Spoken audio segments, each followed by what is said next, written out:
Continued strong performance from the Newcastle and honestly the Australian development market means that salaries are going up, employers are having to offer more and more to secure the best talent. Are you doing enough? Let's talk about it on this episode of the Newy Dev Update. Okay, so first off, let's look at the state of the software development market when it comes to role volume in Newcastle. So we're looking at the period the 15th of March to the 14th of April. We had 30 jobs posted, which I think is a decrease of 1 month on month. Honestly, I wouldn't look too much into that. That's pretty steady. If I'm being blunt as well, Seek, which is the metric we use for this, is becoming an increasingly unreliable way to source candidates. A Seek ad costs anywhere between $100 to $600 to post. The reality is you probably only get a candidate from it, 1 in 3 posts. As a result, the ROI on posting on platforms like that just simply isn't there for a lot of people. As a result, people are looking at alternate sourcing methodologies. They're posting on different Slack workspaces. They are looking through GitHubs. They're doing word of mouth. They're going to meetups, that sort of thing, to try and find the talent that simply isn't looking actively on Seek. They're absolutely using agency recruiters as well. We have a bunch of roles on with a lot of clients that we haven't historically worked with. And I think that's a pretty good indicator as to the state of the market as it stands. When it's all said and done, it's really difficult at a consistent level to quantify role volume across a market, just because there's a million different ways that people source. There are a bunch of roles that get filled that simply don't get advertised externally. Someone just knows someone, they hire someone internally, that sort of thing. As a result, we've been using Seek historically just as a good yardstick that people align with fairly well. They have good awareness of it. The reality is Seek as a metric mightn't be the most accurate one, but it's the best we can do. We're not the Australian Bureau of Statistics here, unfortunately, so we're running with what we can run with. The big thing I want to cover in this episode is EVP, Employer Value Proposition. It's becoming increasingly important, and I think it's a topic that a lot of people in Newcastle need to sort of wrap their head around. If we look at the market nationally, you've got Atlassian hiring something like 1,000 devs at the moment. They're on a pretty massive recruitment drive. A bunch of the big 4 banks are undergoing digital transformations. You've got banks pretty much everywhere undergoing digital transformation, really. As a result of COVID, the market for software development, for lack of a better word, has nationalized.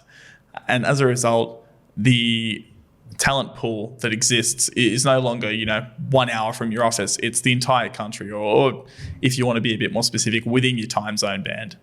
The blunt reality, that means that in Newcastle, the developers that exist within this market now have an infinitesimal amount of opportunity available to them that I previously didn't really have.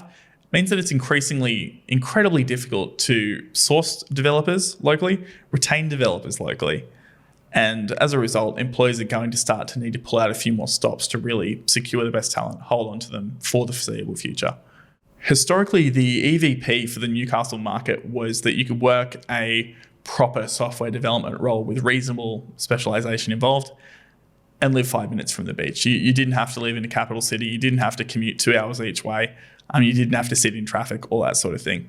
That's not a Newcastle specific benefit anymore. Anyone can do that. The reality is the commute is dying, especially within more technical fields such as software development. Newcastle needs a new EVP as a general term. As a result, a lot of companies are offering increased salaries. I'd say the salary banding for Newcastle has probably increased by about 10% in the last 18 months for software development. People are increasingly offering equity. They're increasingly offering bonus schemes tied to individual performance and company performance as well. They're offering option schemes, all that sort of stuff. They're offering increased annual leave. They're offering lunch at the office, all these sorts of things, all these small benefits, but they're the sweeteners that you need to lock people down and keep them there. If you're a hiring manager who needs maybe having a bit of trouble retaining talent at the moment, maybe having a bit of trouble securing talent in the first place, I would urge you to really, really research EVP, try and get an understanding as to where you sit in that market. If you'd like a bit of help with that, we'd absolutely be happy to help. We'd love to have the conversation with you. But more generally speaking, I think Newcastle's software development community is incredibly open, incredibly welcoming. I think if you reach out to a few figures that are in dev leadership or, C-level roles, I'd imagine they'd be more than happy to, go and grab a coffee, go and grab a beer, whatever. On the flip side of that, if you're a software developer in a role that you maybe not loving as much as you used to, maybe you've realized that there's a whole wide world out there. Honestly, this is now the best time to have a look. Like I said, salaries are equalising nationally. Absolutely means that salaries are improving in Newcastle. Companies that historically wouldn't hire at junior and mid-level are absolutely doing so now. There's a lot of stuff out there. It's absolutely a market that benefits the candidate at the moment, more than it ever has. So if you're not 100% happy with your role, honestly, it's the perfect time to look. Again, we'd absolutely be happy to help out. Feel free to reach out to myself or our new dev recruiter, Bronte. We've got good knowledge on the market. We can absolutely put you somewhere if you're not 100% happy.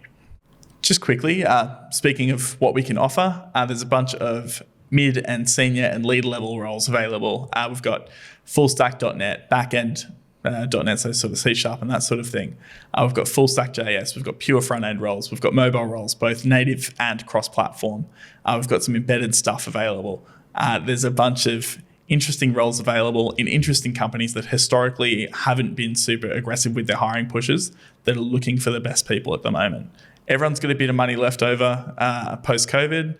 Discretionary spending for businesses decreased pretty extensively during that period. Everyone's got a bit of money to burn and they're trying to hire some good people for some interesting projects. So it's a really good time to lock down something cool. Again, if you want to find out more, absolutely reach out to either myself or Bronte. For now, look, thank you so much for listening to this ep of the Newy Dev Update. I'm sure I'll see you at a meetup. I'm sure we'll grab a coffee soon. Thanks heaps. Bye.